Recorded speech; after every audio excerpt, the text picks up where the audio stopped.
my folks got to drive an hour to just get to a Fred Meyer one way. There's no population growth estimate that's going to bring in enough population to have a Fred Meyer closer.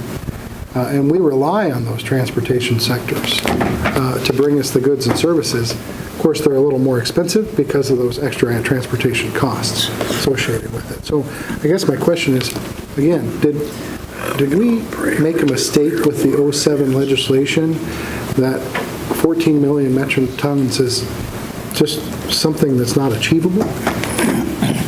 Co-Chair Kotek, Co-Chair Courtney, Representative Brock Smith.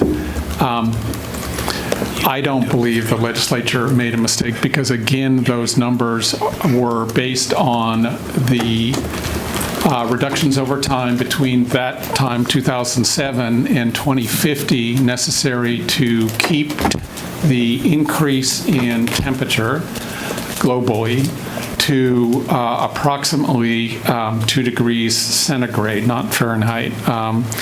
And so that was the goal of, and that was how that number was set. I think the science has not moved on the reduction in greenhouse gas emissions necessary to keep temperature increases at that level.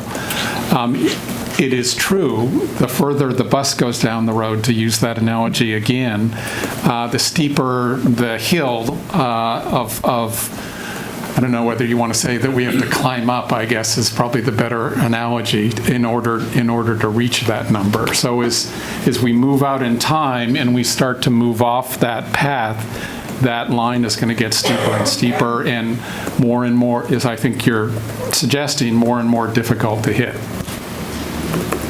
And then I think Representative Power is going to get the last question before we move on to our final